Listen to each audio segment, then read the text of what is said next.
I say this a lot, but I think my biggest strength is my mindset.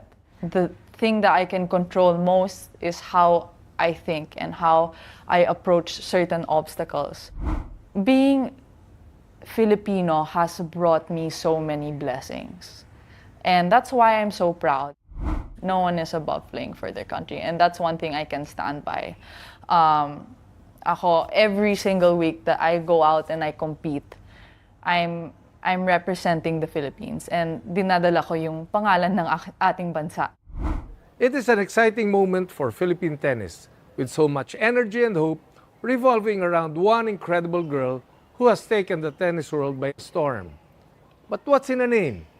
In this episode of Homestretch, we discover that the story of Alex Eala is shaped not only by blood, but by bond.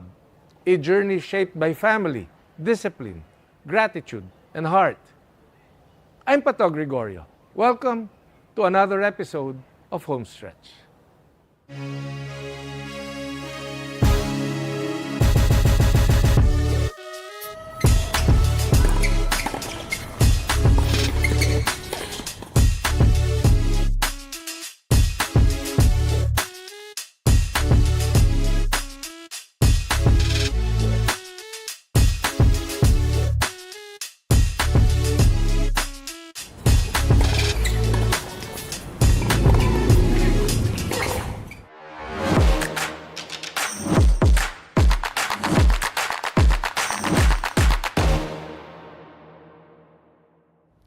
When we started this Rappler Homestretch show, Paris Olympics 2024, I never realized will be, 32nd, 33rd episode. But today, this is a very, maybe 5 very special episodes because it's Alex Eala. Alex, thank you. Welcome to Homestretch. Maraming salamat. Thank you, Tito Pato. Thank you for having me. Yes. And alam mo, sabi ko nga so young, so successful, pero until when will you stop dreaming? Meaning, the dream is just starting, right? Alam mo, Tito, pag tinatanong ako ng mga interviewers na ibahagi yung sarili ko in 1 word or 3 words, parati kong binabanggit yung salitang ambitious. So, if I were to describe myself in any words in my profession or just me as a person, I'm very ambitious and I've always been like that. So, it sounds cliche, but to reach for the stars. And every time I pass a goal or I achieve a certain thing, there will be a new one. And it's limitless, and that's what makes sports and life so interesting. Is there's always going to be someone better than you, or there's always going to be another step to pass. Is this a realization recently lang to, or when you were very young at age 5, age 7, alam mo na yan na this is my personality?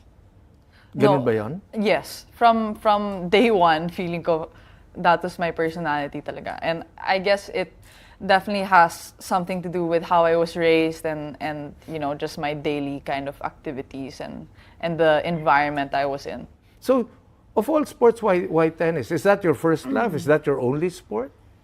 I know that I kind of dabbled in a few other things when I was younger.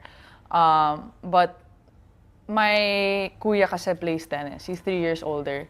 And for the longest time until we both moved to Spain, my lolo was my coach. So I think it started out as a way for me to bond with family, and it just kind of evolved into something that was just such a big part of my life, na parang halos yun na yung priority, hindi na yung school or anything, and I was just so passionate about it na yun na yung naging ko. Was it a choice? Meaning, I just want to do this? Meaning, at an early age, alam mo na, gawin ko nga to araw-araw. Galingan ko nga rito at gagaling ako rito. Hindi ko choice yun eh. I think it was always just on our schedule, and it never crossed my mind to say no. And I never wanted to say no. And I guess that just reflects how big a part tennis has played in my childhood. Yeah. And you were 12, 13 years old when the family decided that you go to Spain and enroll in the Nadal Academy? Yes, Tito, I was 13, yeah. Gaano kahirap yung decision na yun, Alex? Or you were just too young to even analyze it? Feeling ko kung tinanong mo yung mga magulang ko, iba yung ikukwento nila. Pero sa akin, when I heard the news, such an easy decision on my part. For me, of course, madaming bagay na pag 13 ka pa lang, hindi mo naiisip. But for me, such an easy decision. And it came so unexpectedly. Never would I have thought that I would have been leaving the Philippines at 13 because that's all I've ever known. So eager to learn, so eager to go and experience this new. And I always knew from a young age that this is what I wanted to do. You know, Alex, when I had the chance to talk to all the Olympians, you know, you all talk the same way. All the Olympians, all the great superstars, you all talk the same way. You explain, you exude something that is really different as an athlete. And you know what I call that trait? It is the instinct of a champion. The instinct of a champion is when you can combine your heart and your mind.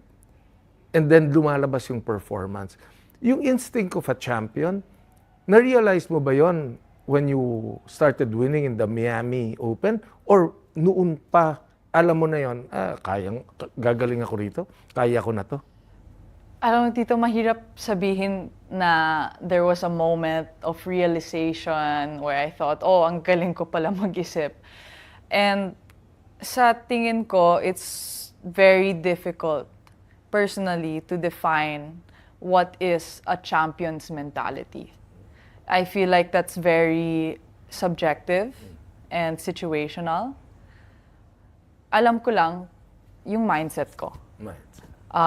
And I say this a lot, but I think my biggest strength is my mindset. Kasi madami namang marunong mag-serve, madami namang magaling mag-forehand or backhand or drop shot. And I don't think I'm the best in the world at any of those things, but the thing that I can control most is how I think and how I approach certain obstacles. And a big part of that has to do with my foundation growing up, the values that my family's instilled since I was young. And I like to think that's what sets me apart, and that's what has brought me to where I am today. Yeah. And yung galing mo sa tennis, may DNA yan na pinanggagalingan eh. May DNA na pinanggagalingan. Wag mo ako itanong! May DNA yan eh. Oh Gusto ko lang sanang malaman, kasi syempre alam natin yan eh. Your mother was a national athlete in swimming, and she won medals in swimming, di ba? And your father is only an athlete. Saan ka ba talaga nagmana sa pagiging atleta, Alex? Alam mo, Tito, I will not be here without the DNA of both my parents. So kung wala yung isa, wala palpak. Wala. It has to be a combination. And my mom, was a very decorated national athlete. She played in SEA Games, she got a medal, but my dad is also underrated. Hindi nyo lang alam, hindi niya pinapalabas, but he's pretty good. Wow. But, let me tell you this. When I analyze how you have been brought up so well, your mindset, your packaging, your branding, I don't know if somebody told you this. The reason why Filipinos love you, and hindi galing sa akin to, naririnig ko to sa lahat, is because when you are interviewed, you answer in Tagalog. Yeah. Para bang dadalhin mo yung paliwanag sa lengguwahe natin. And people love it.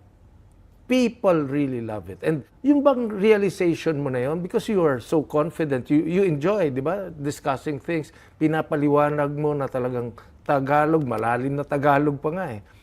Yun ba talagang deep inside, it is how you want to say it and to greet the Filipino people every time you win? That's a good question. Alam mo, Tito, kasi sa tingin ko malaking bagay yung lengguwahe sa kultura. And I mean, iba talaga pag nakakadinig ka ng Tagalog, lalo na sa mga world stages, kasi bihira lang nangyayari yon. And to be completely transparent, I moved away at 13. Siyempre, bumabalik ako for Pasko and New Year's, you know, from time to time. But naturally, minsan, medyo pumapalpak na din yung Tagalog ko. And I made it a point, this is being very transparent, and I made it a point na magbasa ng mga libro na Tagalog. And sa akin, wala akong kilala sa mga kaibigan ko dito sa Pinas na nagbabasa ng Tagalog. Puro English pag books. Or like, nakikinig ako sa OPM, ganon, pinapanood ko yung news. Basta lahat na magawa ko na masustain yung Tagalog ko, yung level ng Tagalog ko, ginagawa. Kasi sa akin, malaking bagay yan sa pagiging Pinoy eh. Kasi that's how people bond. Yung Pinoy humor, yung mga, kahit kung ano yung mga trending sa TikTok na Pinoy jokes, yan, I'm into it. Because I feel like this is a very vulnerable spot for me actually, this topic. Because being Filipino has brought me so many blessings.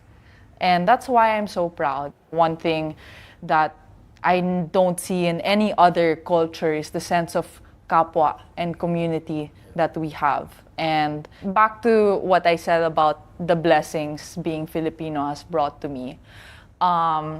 It's brought blessings in terms of family. Yung pagiging family-oriented ng mga Pinoy. You know, the way my family loves me. That's embedded in our culture. What else? It's brought me blessings in terms of faith. You know, it's brought me blessings in terms of that sense of community. Everywhere I go, ang dami-daming Pinoy na sumusubaybay sa akin and nagsusuporta. And not a lot of people get that. Not a lot of tennis players get that. Kaya parati akong nagpapasalamat. And it's, you know, those kinds of things, it's brought me blessings in terms of, you know, humility. When I'm surrounded so many times, I find myself in situations na ako lang yung Pinoy nandun. So, you know, I never shy away from that, and I never shy away from a chance to thank, you know, our fellow countrymen. Pero ang tanong ko, we're here in the Southeast Asian Games. You know, you already play there. You're on that level. Buti naisip mo pa na, let me suit up for the Philippines in the Southeast Asian Games. Hindi ka pa ba napagod na, let me suit up and play for the Southeast Asian Games Philippine team? Of course, dito isang karangalan na maglaro dito sa SEA Games. Kahit SEA Games, Asian Games, and sana one day Olympics, no one is above, you know, playing for their country. No one is above playing for their country. And that's one thing I can stand by. Ako, every single week that I go out and I compete, I'm representing the Philippines. And dinadala ko yung pangalan ng ating bansa. And if you've ever, you know, like watched me or kung nakapanood man kayo sa TV or sa personal. Puyat na puyat nga ako. Makikita niyo po na parating katabi ng pangalan ko yung watawat natin. So you know, so it's something you know, it's part of my identity. Yeah. And So, that's the first thing people ask you is where you're from, you know. And I'm known on tour as the girl from the Philippines. From the Philippines, yeah. So Alex, ang pinaka sa 2025, ano ang pinaka memorable sa'yo? Unang-una, syempre, yung Miami. Miami. Pangalawa, yung panalo ko sa US Open. And pangatlo, yung nakalaro ako sa center court sa Wimbledon. Center court sa Wimbledon. Yan pangarap ko talaga dito. Yun, solid yun. Hindi mo alam, the day before I was set to play was the day after my loss in Eastbourne final na medyo emotional din. Yes, kasi Oo. almost there. And yung it's not common knowledge, pero bawal mag-practice sa center court ng Wimbledon for most players except for defending champion. Kaya ako kaya nalagay yung match ko sa center court is dahil kalaban ko yung defending champ. So, I wasn't able to hit on it at any point before my match. But they allowed me to go and just take a look at the court. So, yan, dinala kami ng coach ko and my dad through the, I don't know, wherever, mga tunnel. And then, there's a very iconic kind of entrance in the Wimbledon center court, and it's kind of like the lobby is all gold, ganon. Tapos there's like a small kind of doorway that opens, and I went inside and I stood there and parang muntik na akong umiyak because it's just the aura na walang tao, and kind of like this is the thing that every single tennis player dreams of doing. This is the things that money cannot buy. And parang nagsisink in na, grabe, bukas na yung laban ko dito. More than even the day of the match, this was the most emotional point of the week. And like, it's just, parang naiisip mo yung buong journey para makarating ka doon. And coming from the Philippines, like, parang nung araw, parang yung mga court na pinapaluan namin, may mga cracks, sira yung fence, walang net, and then now this is like the cathedral of all, this is the court of all courts, and this Wimbledon was really my dream. It's my dream to win Wimbledon, and just to play there was so emotional, and just to stand there and see the grass and everything was amazing. But you will do that again and again and again. I hope so. In the next so many years. I hope so. And because you have that mindset, you have that instinct of a champion. What do you think of WTA in Manila in January? I'm so excited. I'm so excited that it's finally happening. It's just malaking bagay yon, Tito, to have a tournament, to call a home tournament. Ang tagal ko nang pinapangarap yon na maglaro in front of a home crowd. But I think just, not for me, but Philippine tennis, my teammates, they're gonna have a place to compete and at home, their families can come, yung mga kamag-anak nila, mga kapamilya, kaibigan. It's not a small feat. It's very it's a milestone, we have the leaders in sports to thank for that. So I'm so grateful. And I just want to hear, as a parent, what's your message to Dad Mike, Mom Riza, and Brother Miko? I would say to all of them, isa lang sasabihin ko, and I feel like they're the only ones who will know what that means. 347. 347. Yes. That is your message to your family. That's my message. 347. And alam na nila yun. Yeah. And your message to the Filipino people, the young kids, lahat ng nag-idolize kay Alex.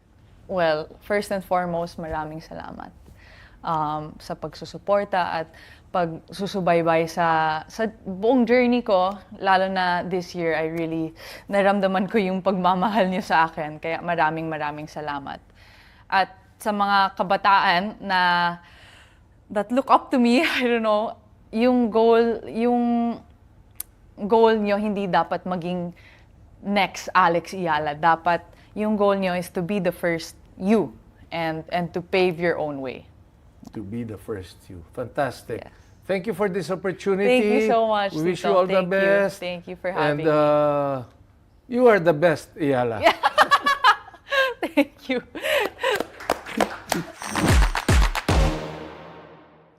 So in Homestretch, we usually make it a point to interview sports superstars, athletes, na nagbibigay ng karangalan para sa Pilipinas.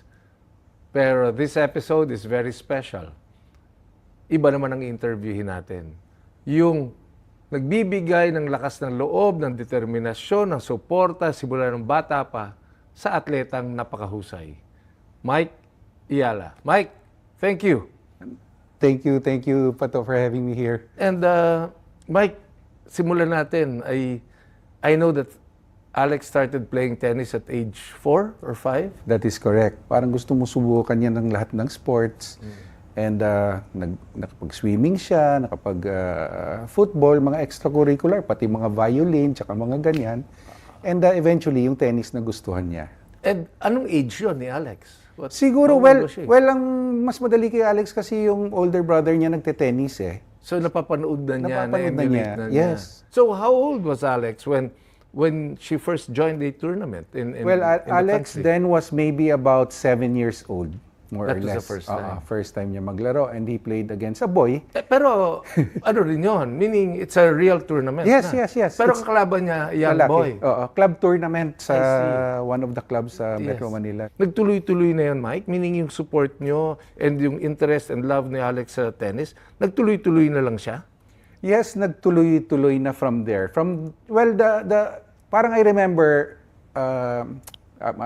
my father-in-law, Alex's grandfather, would tell us, okay, you know your Alex is good. Why don't we choose already a goal from the beginning? What's a goal? Yes. Because that will dictate everything else. How much commitment, how much is what schedule you want to do, how many times a week, diba? Because there will be sacrifices along the way that we have to give up. Pumili na tayo ng maaga para alam natin. So Fantastic. So, ibig sabihin, the grandfather, si Lolo, plotted it that way or gave that guidance Yes. simply because siya rin, nung yung daughter niya yung swimmer, national team, alam na rin yun. Yes. Hindi na yun ano eh. Yes, he's Hindi- been through the journey. Through the the journey, swimming, and the the wisdom, discipline. and the sacrifices. Yes. How old was she when she left for the training academy of Nadal? She was 13 years old. From the point of view of a father and the parents kay ni Riza, kwento mo nga sa akin ano yung decision point na yon? Sige. Hindi ako magbibiro. Napakahirap ito. Super difficult. So sa amin, luckily enough, Alex won this tournament in France. It's like a worldwide And tournament. how old was she? She was 12 actually. Okay, so that started it. Yes. 14 years old tournament. It's the unofficial World Championships. And Alex and I wrote them lang. Alex doesn't have European ranking, but I wrote them. Sabi ko, baka si Alex, this is the third time I wrote them kasi I wrote them also for my son. Kaso lang hindi siya nabigyan ng wild card noon. Si Alex naman, they were expanding to Asia, binigyan ng wild card. Timing was good.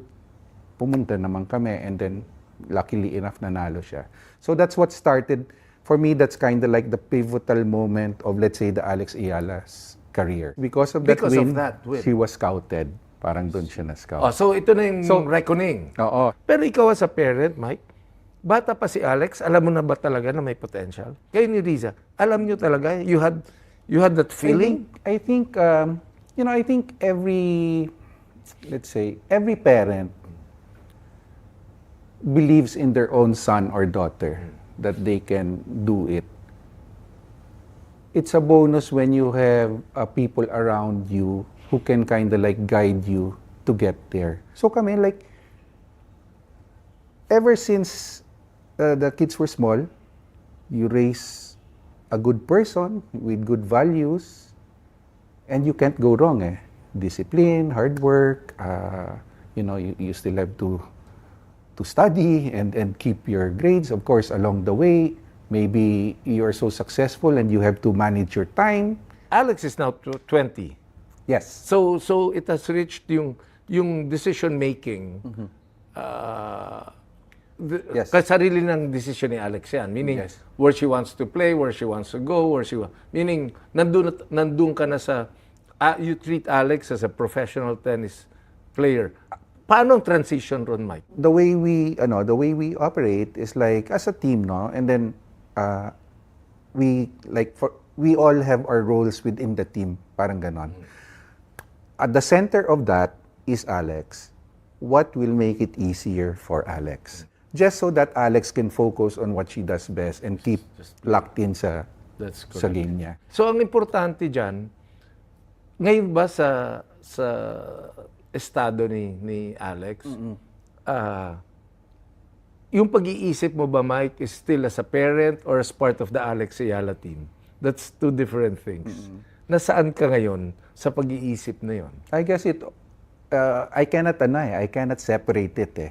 So I cannot separate it. It guides me like as a father, being the on top of the team, kind of like it goes hand in hand always. So sometimes you can get blinded siguro by the other things happening around, and then if you put always like as a father, you would put your son or your daughter at the center of it. It's so easy and becomes clear right away what you need to decide. Ano, mag-desisyon ako dito, ganun. Ano ang payo mo sa mga parents, young parents na ngayon merong 5 years old, 6 years old, natututo na mag-golf yung anak nila? I'm sure marami na dyan nagte-tennis. Anong advice mo, Mike, sa mga magulang na nandun sa phase na yon? Well, mahirap. I mean, all parents have their own different styles, di ba, on raising their own child. I can share as much as sa amin ng wife ko. It was always like we have to raise basically just good, well-disciplined, well-behaved, good-mannered kids, di ba? Simple lang, ganun lang. I would say be a parent and do not be a coach. So that is the best support you can give. I would say 100%. To your kid. Be a Yes, parent. Be a parent. And do not be the coach. And of course to Alex, what's your message? To Alex, tuloy-tuloy lang tayo. We keep our head down. We continue to work very hard. It just gets more difficult in the future, but you have a good team around you, and I will make sure that we have a good team around to help us go on this journey all the way, and we will get there. But seriously, Mike, you've done a fantastic job. Thank you, Maraming Mike. salamat. Thank you. Maraming salamat. Thank you. Thank you. Very nice, very nice. Thank you. How do we know which decisions of our lives will change the course of history? It was the decision of my father and mother to trust in the dreams and the strength of their 13-year-old daughter that created an Alex Eala. Sa dami ng hinaharap natin sa araw-araw, ang hirap malaman kung aling mga desisyon ang magbabago ng mundo. But you know, my greatest realization after speaking with Alex and Mike, that history makers are not defined by what they do, but who they are, by their character and their center. The success of Alex is built solidly and profoundly around a core grounded in gratitude. And to me, that is a beautiful lesson. That if we let gratitude lead our lives, there will always be more to be grateful for. Great moments find us when we choose to believe fully, trust deeply, and stay rooted in our values. Thank you to Alex and Mike for sharing your story. You really are the best Ealas. This is Pató Gregorio, and this has been another episode of Homestretch.